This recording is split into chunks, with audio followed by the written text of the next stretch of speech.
All right, welcome back to 10.4, the hyperbola. We are continuing on with the conics, and we are going to be looking at the hyperbola today.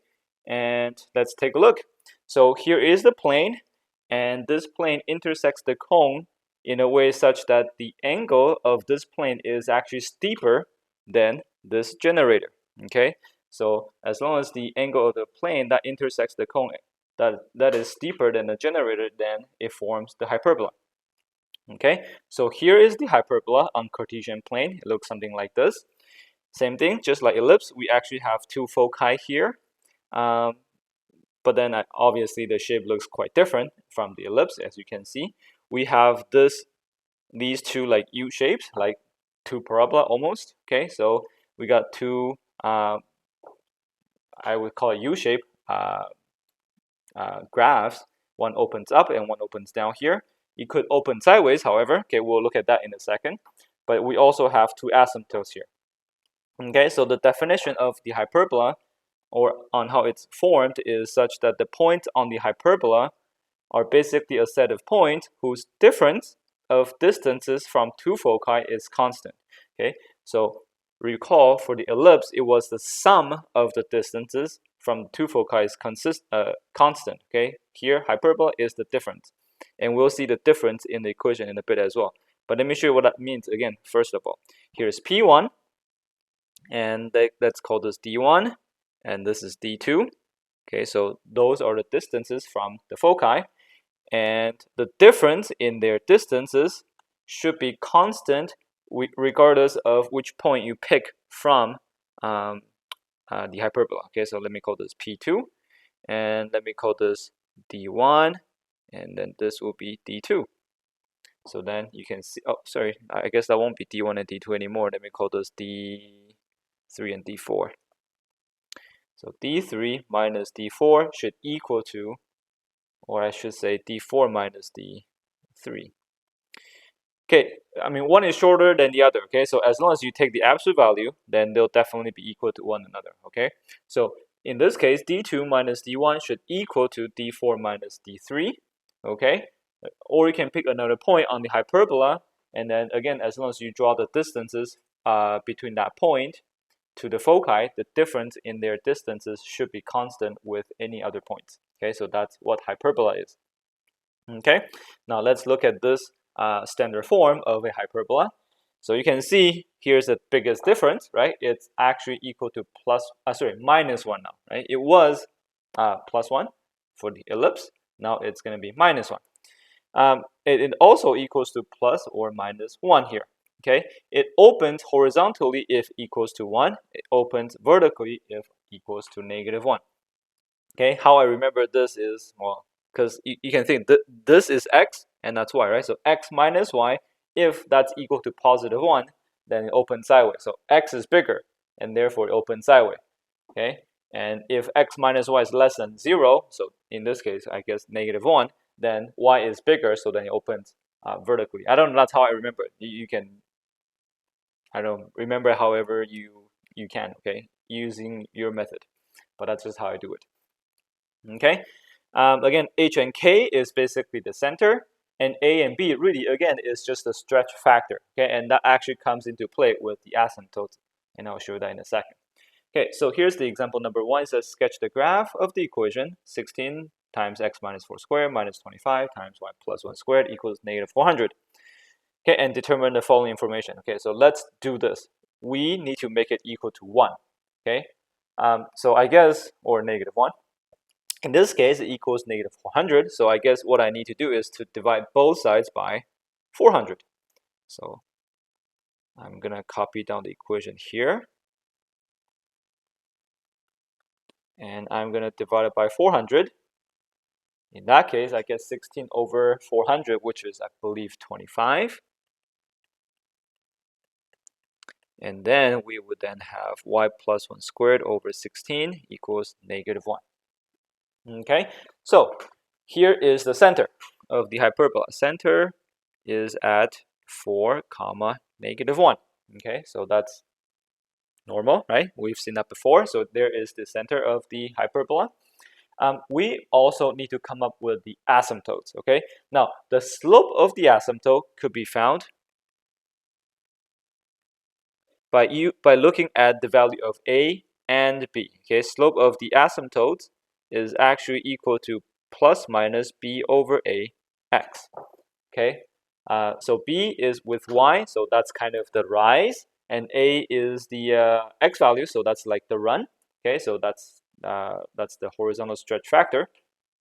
Okay, so in this case, we have the value of b being 5, and the value of, oh sorry, not 5, I'm looking at the wrong equation here. The value of b is 4, and the value of a is 5. Okay, so 4 over 5x. Oops. So that's the slope. Okay, now that means from my center point, I can go 4 units up. 1, 2, 3, 4, and 5 to the right. 1, 2, 3, 4, 5. And I can go 4 units up and 5 to the left, 4 down, and then 5 to the right, 4 down, and 5 to the left. Okay, so that kind of creates the box for me here. Okay, now we can actually find the vertices of, I guess that's what I'll write down first or next. The vertices, since this is a parabola that equals to -1, so it opens vertically. So then to find the vertices, we simply go from the center of the hyperbola, and then we look at the value of b, 4, and we go up by 4. So here is my vertex, and here is my other vertex. And I also have, I can now draw the asymptotes because I have my center point, and then I use the slope to get 2 other points for each asymptote.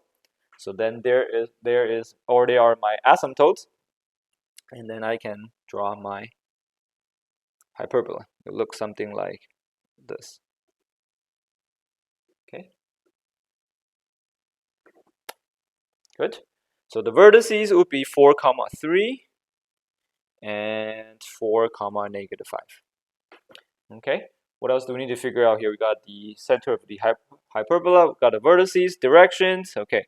Now directions, we talk about this because equals to -1. So this is a vertical hyperbola. Okay, it opens vertically. The length of the transverse and conjugate axis. Okay, so this is different, or this is new. Length of transverse axis. Now this time the length of transverse axis is so what that is basically the length of the transverse axis is here. It's basically the line that joins the vertices. So this is the length of the transverse axis. So you can see it goes from +3 to -5. So the length is 8. Okay, and this is actually vertical. Okay, so this is vertical. So this could change. Okay, so again, transverse axis is always the one that joins the vertices. Okay, so then the other one, the conjugate one, is the one that's, well, if it's not vertical, then I guess it's horizontal. Okay, so length of conjugate axis, in this case, it would be, so basically we form this box right here. Okay, as I show you, and this distance would be the length of the conjugate axis, and this time it would be 2 times a. It's going to be 10. Okay, I'm going to do domain and range first because they are easier. Domain is simply going to be all real numbers. Okay, range, well, it has a minimum here, sort of. For that part of the graph, we call that a local minimum. That is 3, so we know x would have to be bigger than equal to 3, and the y values has to be bigger than equal to 3, and then also has to be less than equal to -5. So I'm gonna write this. So y is less than equal to -5, or y is greater than equal to 3. Okay. Okay. Now it's also asking us to find the equation of the asymptotes. we now have the slope of the asymptotes. We don't have the equation quite yet. Okay, so we're actually going to have two different equations since one goes up and one goes down. Okay, so I'm going to look at the positive one first. So 4 over 5x plus b. Now we need to figure out the value of b. Now b is simply the y-intercept. It does not always have to be a good number. In this case, it's probably not. Now, what we do know though is it goes through the center of the hyperbola. So I can use this point to help us to find the value of b. Okay, so that's the x value, and this is the y value. So I can simply plug it in, and I'm just going to go 4 over 5 times 4. That's going to be 16 over 5 plus b, and therefore b is going to be equal to negative 21 over 5. So that's the first y-intercept. The other y-intercept is going to be the one with negative 4 over 5 as the slope. And again, you can plug in 4 comma negative 1 into the equation. In this case, you get negative 16 over 5 plus b, and therefore b is going to be 11 over 5. So the equation of the asymptotes, okay, so equation of asymptote is going to be y equals, so 4 over 5x minus 21 over 5. Okay, so again, these two go together, and the other one is negative 4 over 5x plus 11 over 5, and they go together. Okay, hopefully this isn't too difficult for you. It's a lot of steps, as you can see, to figure out all these information, but it's definitely doable. It's just tedious. Okay, so just make sure you do it step by step. You'll be fine. Okay. Now you can probably guess what's coming next, right? The equation is not always going to be given to us in standard form. Sometimes it's given to us in general form, like what we see next. Okay, but here's the general form, as we've seen this before. The key here is that a and b cannot equal to 0, okay, and that the signs would be opposite. Now I know it says a is greater than 0 and b is less than 0 here. That is only because it's already in general form. Sometimes it's not even in general form, so we could possibly have something like this, and that's fine. Okay, as long as the signs are opposite, you'll get a hyperbola. Okay, so it does not really have to be like this, but if it's in general form, then a would have to be bigger than 0. Okay, so it's saying basically the leading coefficient has to be bigger than 0. Okay, so anyways, this is definitely possible. You can convert that into general form by simply multiply everything by -1. Then a would be positive. Okay. All right, so here is the equation, and guess we have to complete a square to turn this into standard form. Okay, so I'm going to do it right here. So recall, first step is to group the x's together. Got a 6 here. And then the y's together. Plus 8y plus 112 equals 0. Factor out 16. That's 6x. I'm going to skip a step here. I'm going to take the value of b here, divide by 2 and square. So plus 9 minus 9 minus y. Oh, sorry, minus 1, I guess. There's nothing for us to factor out. But it's now going to be minus 8y, okay, because we factored the -1. Divided by 2 squared is 16. We still have the plus 112 equals 0. Okay, now we can complete the square here. This is going to be x minus 3 squared. I'll deal with the minus sign in a second. This is going to be y minus 4 squared. Now 16 times -9 is -144, I believe. And then minus -16 is actually plus 16, and then plus 112 equals 0. Collect like terms and move it to the right. You would get, what is this? 128, so 16. So 16 on the other side. Now divide both sides by 16 because again the goal is to make it either 1 or -1.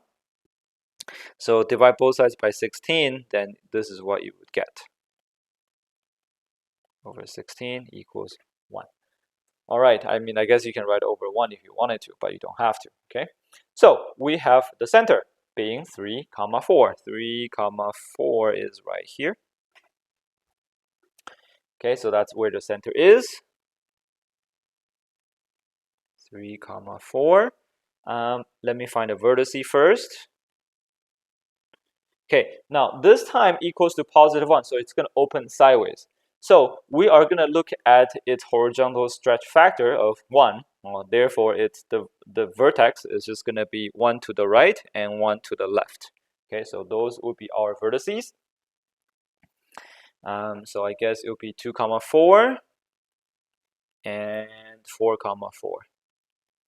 Okay, the slope is going to be b over a. So in this case, the value of b is 4. Okay, so be careful. It equals 16, so that's b squared. Therefore, b is 4. And a is just going to be 1. So the slope is going to be +4 and or -4. Okay, so from my center, I'm going to go 4 units up and 1 to the right. 4 units down, 1 to the right. And 4 units up, 1 left. 4 units down, 1 left. Oh, I missed it here. It's not there. It's actually here and here. Again, this forms our box. But then I'm going to draw my asymptotes here. My asymptotes there. And there is our graph. Okay, there's our, hyperbola. Okay, what else are we being asked to figure out here? The directions and the length of the transverse and conjugate axis. So for transverse axis, it is this time horizontal. Horizontal with length 2, right? It's just from here to here. This is our transverse axis right there. For the conjugate, this time is vertical. Again, it's basically the height of this box right here. So again, here is our box. I'm going to draw in blue this time. There is our box.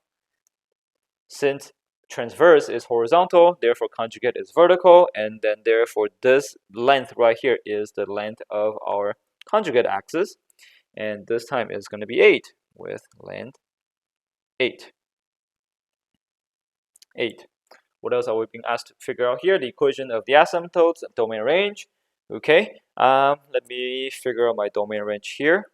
Domain is going to be, in this case, x has to be less than equal to 2, or x has to be greater than equal to 4.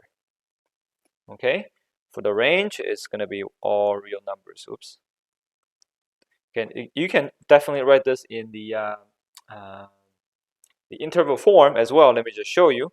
It'll be from -infinity to +2, union with from +4 to +infinity. And then for all real numbers, then it's just going to go from -infinity to +infinity. Okay, so again, you do not, oh, sorry, wrong bracket. Square brackets for the 4 and -2, because we do include those 2 points, but for infinity, you do not include the infinities. Okay, now not domain range, equation of the asymptotes. So again, we know the slope is going to be +4 and -4, so I'll do it here. Slope, so equation of the slope, equation of the asymptotes. Okay, asymptotes. So we know it's going to be 4x plus b. We just need to figure out the value of b here. Now we know it goes through the center of the hyperbola. The center is at 3, 4. So then we can plug in 4 and 3 into x and y and figure out b. So in this case, b is going to be -8. Okay. The other one is going to be -4x plus b. Again, I can plug in the center point. Oops, -4. Plus b. In this case, b is going to be 16. Therefore, the equation are going to be 4x minus 8. And the other one is y equals -4x, sorry. -4x plus 16. There you go. There are your asymptotes. Equations of the asymptotes. All right. So that is all the examples I'm going to show you. There is the practice questions down here for you to try. Good luck.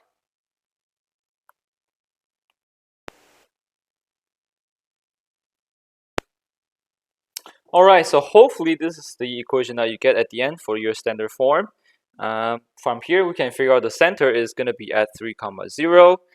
This time equals -1, therefore it opens vertically. So we're going to take the the value of b and figure our vertices, it's going to be 3, 4 and 3, -4, right? Just move 4 up and 4 down.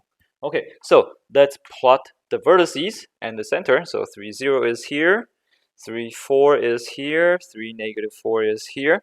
We know the slope is going to be plus minus b over a. Okay, so it's going to be 4 divided by 2.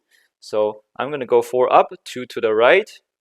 You can see here is the box, 4 up and 2 left, 4 down, 2 left, and there is our box. Okay, so I'm going to join these points to make our asymptotes.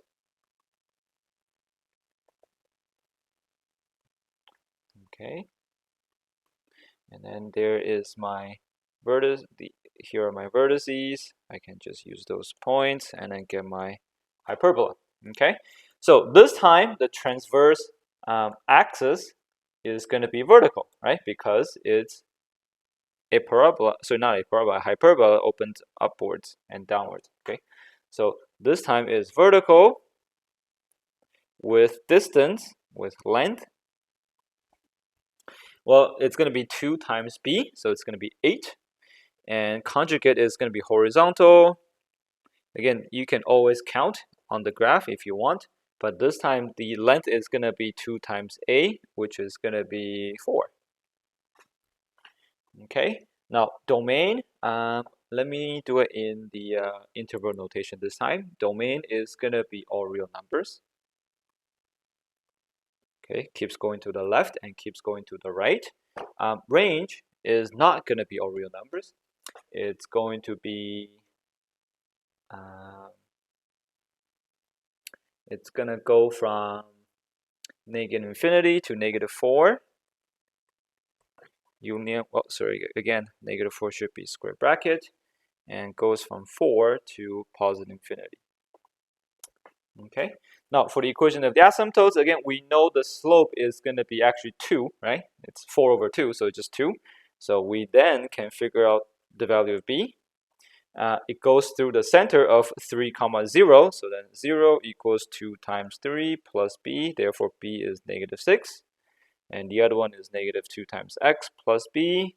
0 equals -2 times 3 plus b, therefore b is 6 in this case. So the equation of the asymptotes are going to be y equals 2x minus 6 and y equals 2x, -2x plus 6. Okay, and that is it. Again, it's long. Okay, I have to admit it is long. Okay, but it's definitely doable. Just do it step by step. Okay, take your time. Don't rush. Okay, so there are some practice questions for you to try. Good luck. Let me know if you need some help. Otherwise, that's it. See ya.